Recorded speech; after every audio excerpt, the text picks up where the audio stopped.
Somebody sassy today. She's been big sassy. She knows what she did there. What's going down out here in the country, babe? We're on full on Continental today. Full on Continental. I ain't ready for vacation to be over, so we gonna bring it home. So we just got back from our anniversary trip, and yes, like she said, we ate really well. I didn't even eat Continental. I can't even say that. That's because we were in downtown Gatlinburg. Who's gonna eat the soggy eggs at the Hampton Inn when you get the pancake pantry right down the road? But we had an amazingly awesome time. It was nice to get away. Both our moms and Aunt Patty came to our house to hang out with the kids. And then Jed, and then along with the moms, also helped do the chores and take care of the farm.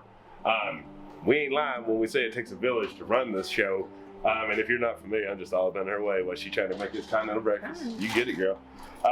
It takes a lot to do it, and so it thankfully worked out to have everybody here. That way not one person was overwhelmed by a task that is required to do, that her and I do on a daily basis. But it was awesome. We had a great weekend, and now we're home.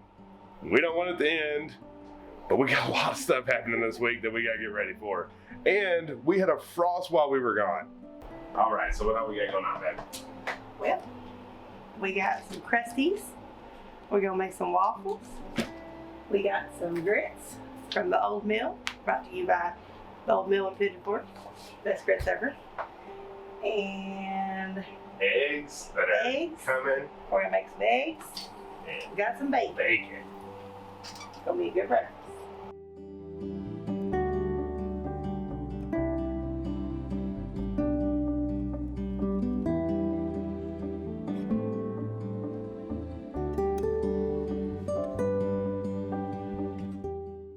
All right, so breakfast was fantastic. Felt like we was on vacation. A little heavy. little heavy. A little heavy for a Monday morning, but that's all right. We'll get back into normal stuff tomorrow. We just need one more breakfast like that.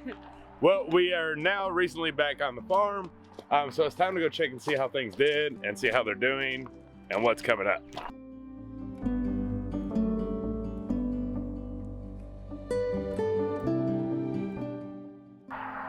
What are you doing? Wait. Snacking? Y'all, this greenhouse exploded. How many days were we gone? 3? Yeah. It is huge. It is. Look at the strawberries. We at Raylan been eating the red ones that come off there. They're so good. They are so good, so fresh. And look at this. So this is the kale. Y'all saw us eat it. We tore it down to its nubs before we left, and it is already back popping. My little Stonehenge cabbage down here is starting to form some heads.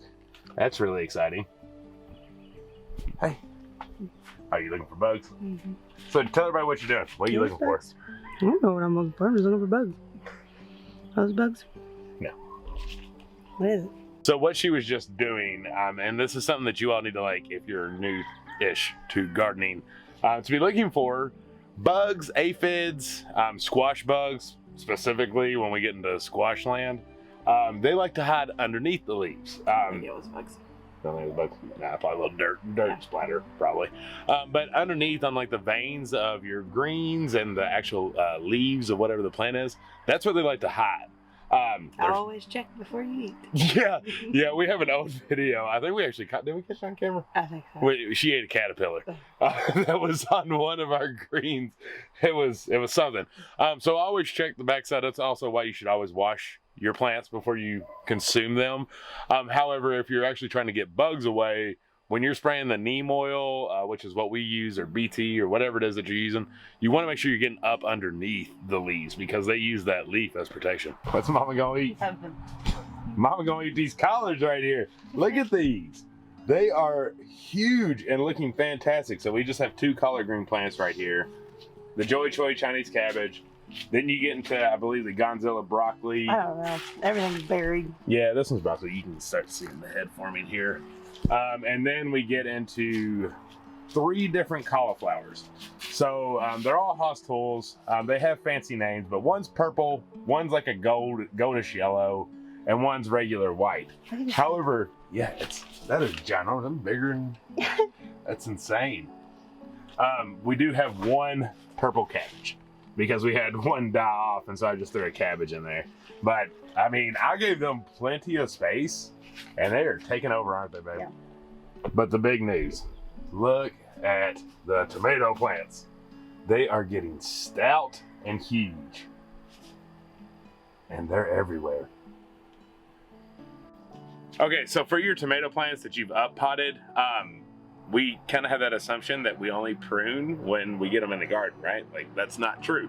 So as they're getting small, you want them to continue to put the energy in the plant. So you want to start pruning these as you go. And like right there is already a sucker that's growing. You want to take that sucker out.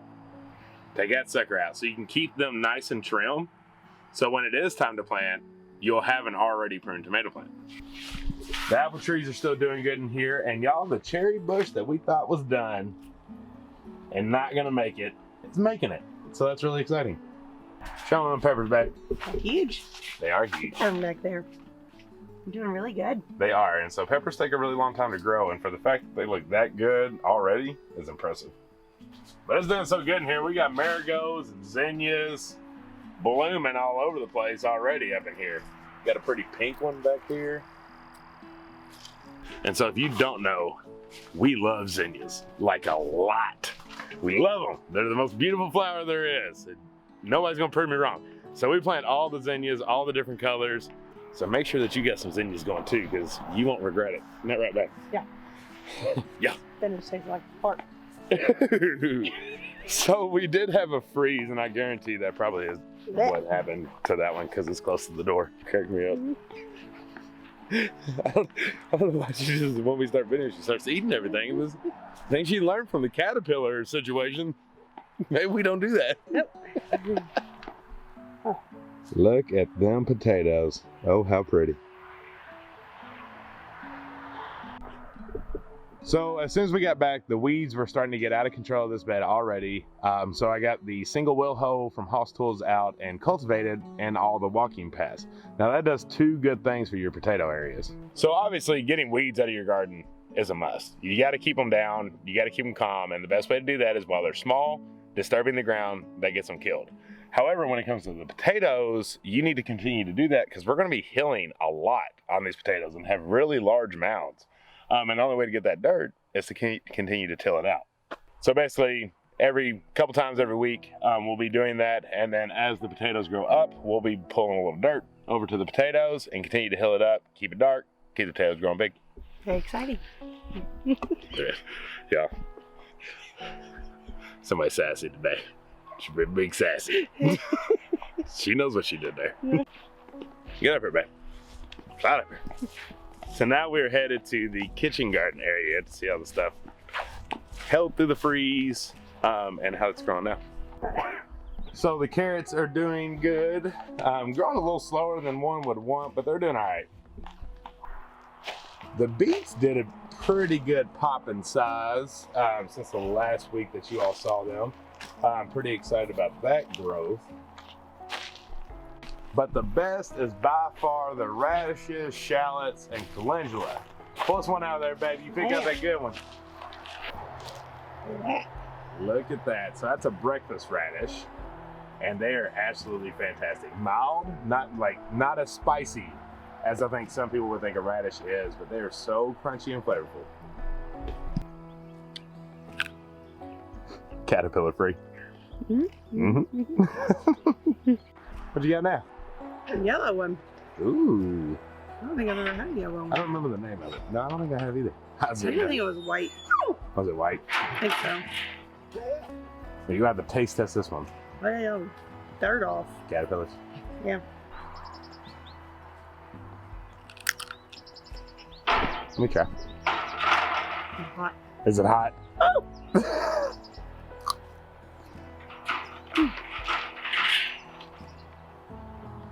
It's hot. That one's got much more of a kick than the breakfast radish. But she's good. All right, then here is a just normal old radish. I say normal old radish. They're all normal old radishes, just different varieties. But this is the one you'd probably see more at a grocery store. Just your nice round, red, and bright.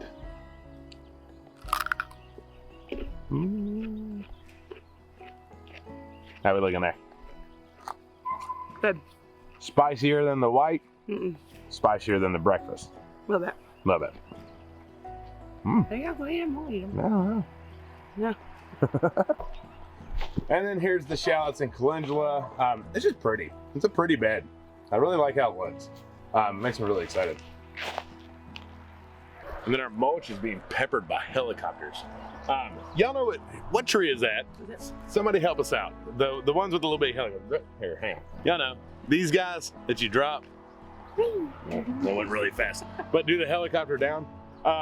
We're pretty good once the leaves come out, but right now it's spring and we're in a totally different area and none of the trees are like what we had at our old place. No, everything's different. Everything's different. So we're having to like relearn a lot of stuff. We do need a tree book, but I feel like not too many breeds or varieties of trees have those helicopters. So I'm sure you all are familiar with that. So comment down below what that tree is. And all the chickens up here are doing good. Here's our meat chickens. We're about to do evening chores, so it'll be cleaned up. And then here's all of our layers. They're getting big by the time to move them out.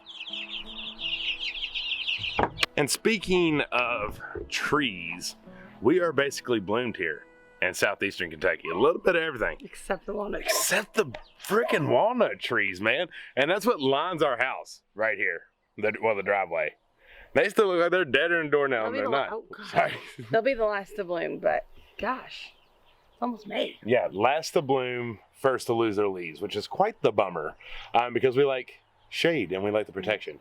So we're being patient with them. However, we do have the dogwoods in bloom and the eastern redbuds, and it is beautiful around here with all that pops of color. But that's why we're getting cold. Sassy. So I'm not sure if y'all are familiar or not, but we go through different spring winters, and it usually is related to what's blooming. Right now we're in dogwood winter. I think We got it coming this week. I think it was this past weekend. I think this cold snap is another one. Strawberry or blackberry? Might be strawberry. It's definitely not blackberry yet. Might be strawberry. Yeah, so it very well could be strawberry. So what we're getting at is when it already had it. Maybe. I don't know. Well, somebody will tell us though, I'm sure of it. So basically, all the dogwoods went in bloom, and people relate that to called dogwood winter, which means it brings in some cold temps when that happens. That's when you can expect them to bloom, basically, is during that. And so that's what we're going through here in southeastern Kentucky, or what we just went through. So we had freezing temps, dropped down to right at 32. And then this week we have 3 nights, 30, 33, and 32, which are going to be very scary for the greenhouse, but we'll survive. Hopefully. And it is funny because this happens every single spring. We know they're coming. We know there's dogwood winter, there's strawberry winter, there's blackberry winter, which I'm guaranteeing is still coming. But that's why it's so important to really know when your last frost is going to be, because you could be going through like a 2-3 week span of like well above freezing temperatures. Then right there at the end, here comes these late blooming winters. Always follow your farmer's almanac. Yes. That's how to figure out when to do things and when those cold snaps are coming. Yeah, and even here, like we don't even trust the 10-day forecast because right now we can look at it and it's going to be great. And then like 2 days before, bam, here comes that winter in hardcore. So just trust your old farmer's almanac and try not to like be forgetful like we are, like it's not gonna happen every year, because every year it's gonna happen.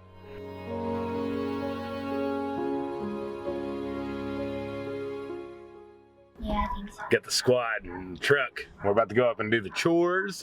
We got a bunch of hay and feed in the back, so that's why we're in the truck to drive up about 30 foot.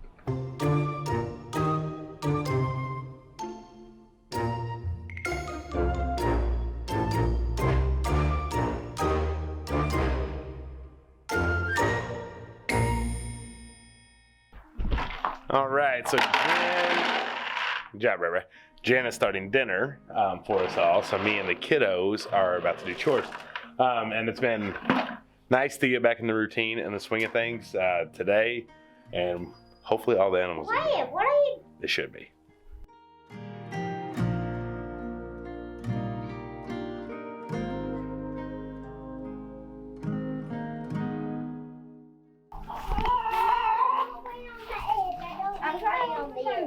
How's it going in there? Chicken's trying to lay on all the eggs. So that was a little bit of a tease. I'd obviously already been out here this morning, so I knew they were okay. However, it's still good to see them again. Before we left, we got everybody's hooves trimmed. We got some fresh straw down because it's starting to get a little funky in the barn. So it's about time. It was time to get all that cleaned up and get some fresh straw down and get them maintenance and taken care of.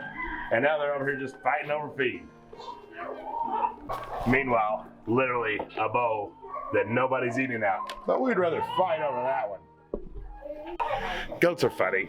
They do that stuff. You can give them plenty of room, plenty of everything, and they still want what the other one has. They're so nosy. They're the nosiest animal ever, and feel like they just have a, what's it called, FOMO, fear of missing out. That's a goat's motto. That why come over here? I got all the eggs, but I got one. You got a chicken. All right, put the chicken down. I need to get you in here so you can get the eggs. Wait, give it to me. You can get her. She's slow. She's a big one. She won't be heavy. Ugh. So I have kept this gate up. I'm not 100% sure why I don't take it down. I guess it's just nice to have a spot that's completely shut off from the rest of the barn. If I need it, well, got this big open hole. So we have a few chickens that like to lay their eggs in here. So I like when Raylan comes with us because she's nice and light and easy to just toss over there to get the eggs. Thanks, Ray Ray. Naughty. Help me. Help me. Oh, you got your booty. No, I got my back. Oh, you okay? No. Yeah. See your butt crack. Them pants get a little too small. What's up, Shirley? Good night, Shirley. You ain't really a baby no more. Hi, Lucy. No, you can't have the eggs. You can't have the Daddy, eggs. where's the attack? Ethel over here eating with her mama. She's so goofy looking. She's just like her mama and her uncle. Lazy. Lazy. What's up, Laverne? What's up, girl? Good night. Get in there, Lucy. T-Bird, did you win any battles while I was gone? I didn't think so. Not bad. Oh, Butters. What are you doing? She said, put me in the game. I'm just getting ready for some milking. Hey, stay with some eggs. In a weird way, I missed you, Butters. Hey, you two. Thank you for your help. I'm proud of y'all. Y'all know one thing I really love seeing out here? Is the grass is so tall that it could be mowed, and it's where our animals are. So some of you think, well, don't you want them to eat the grass? Yes, and they are. But it means that we have enough room for the amount of animals that we have that they're able to allow the grass to calm down and grow, and they're not eating it all down. So they do have enough space for the amount of animals that we have, and that makes me really happy to see.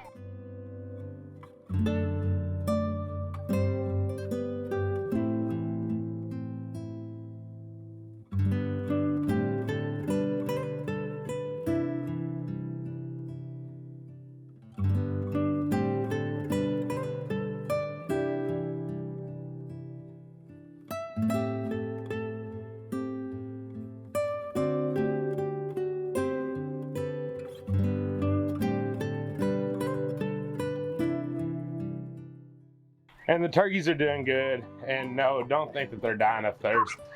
Turkeys have this weird thing when something new comes up, they feel like they haven't had it even though it still had water in it. They just go nuts. Turkeys are weird, but awesome. So it's about eviction time for the turkeys in this area. As we had mentioned, this was just a temporary area to get their size big enough to where the other chickens wouldn't pick on them. So they are going to be living in the barn with the rest of the animals. You all remember our goal was to have a petting zoo, like a petting zoo. If they can't live together, they don't live on our farm. And that's still the goal. So the turkeys will be moving over there. The only thing that will not live in that barn are two items. The meat chickens, which we are going to use this shelter that we built for the turkeys, make it a little bit more predator proof, because meat chickens are very vulnerable, unlike the turkeys. So we'll be doing that. The meat chickens will be grazing and moving, and then we're about to get a bunch of guineas that are going to live in our corn crib right beside this old barn. So that'll be their coop that they'll get to live in. However, we want these guineas to roam our land. Guineas can eat so many ticks, so many fleas, mosquitoes, all that good stuff in the daytime, and they're great predator control. So they are going to get to roam all of our acreage and know that that's home. So there's a big rule whenever you're doing anything with poultry. Whenever you introduce them to outside, out of your brooder, you give them I don't know, it's up in the air. Sometimes we go all the way to 2 weeks, which we may with guineas because they're a little bit more, I don't want to be at home situation. But for chickens, you can usually go 4 days, 3 or 4 days, keeping them cooped up in their coop just so they know that that's home and that's where they need to roost and rest at night. So if you open the door, they can go free range, but at night when the sun's setting, they'll go back in there and roost. So that's what we'll do with the guineas, but we want them to roam out here. They will not be around the dogs. But they will get the max of the area. They will actually leave the garden alone, and they just want the bugs. Like, that is their job. They want bugs and they want to keep hawks away. So the only thing that really puts a question mark on us for is those laying chickens that we have in the brooders that you all saw earlier in this video. They can't go directly in the coop because the guineas and the bigger chickens will pick on them. So they need to at least be what I call fighting size, big enough to handle their own.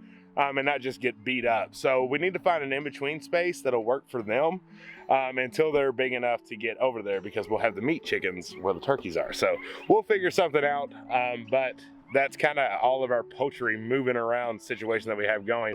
We may actually put them either in that permanent spot that I showed you all that I picked railing up for the eggs, and close that. That way the other chickens can see them, but they can't get to them. Or put them in the corn crib in the interim, because our guineas don't come till late next week. So they'll be in the brooders for a while before they need to move out. So we'll see. All the stuff that's happening, it's kind of crazy. So this week is a big week. We have our first farmer's market this Thursday. So we've been getting ready for that, making sure that we have all that stuff squared away. And then next week, Mama actually goes to the butcher, Mama Pig. So y'all know my stories, me and Jen's stories with trying to move around pigs. I ain't gonna lie if I wouldn't say I was a little nervous about it, because I'm a little nervous about it. Sometimes, well, pretty much all the time, pigs do not want to do what you want them to do and where you want them to go. But we're getting better. I think we got the plan. We'll figure that out. That'll probably be this weekend when we get ready, because she doesn't go till next Wednesday. But yeah, that's coming up really, really fast. And then gardening time is almost here. 17 times in a row. That's not good. What are you doing, good looking? I'm trying to make dinner. That's why you're recording. You should always know that I'm recording. 9. So there it is. Everything survived, and honestly, it was taken just as care of as it was if her and I was here. Yeah, everything looked really great. Yeah, I mean, I'm so proud of our family. Like, I mean, I had no doubts, but just the fact that everybody seems like we weren't even gone is pretty amazing. So a huge thank you to her brother, my brother-in-law, Jed, the one who lives in the basement here. He does have a YouTube channel. It's always linked down below in the description if you're interested. My mom, your mom, and Aunt Patty. Like, it was awesome. Thank you all so much from the bottom of our hearts to allow us to have a nice weekend getaway and to just take care of everything so well. Yeah. And even the kids, like, they didn't even, like, feed them, pump them full of sweets. Like, I'm shocked. Like, why? Maybe they did. We don't know. They probably did. But they don't physically look like they gained a few pounds over the weekend, so that's promising. Yeah. But we can't appreciate their love and just sacrifice to come down here. Yeah. Wow. Real mad at flies right now. Because it does take a lot. And a lot of people asked about taking vacations doing this. Honestly, you don't get them much. Yeah. And so, like, doing this request, we don't ask our parents to do it that often because we know it's a lot for all of them. So keep that in mind if this is ever something that you're interested in. Those vacations are few and far between, but you truly enjoy them when they come. All right, y'all. I think that's all we got for today. We love you. And subscribe down below. Till the next one. Bye. Bye.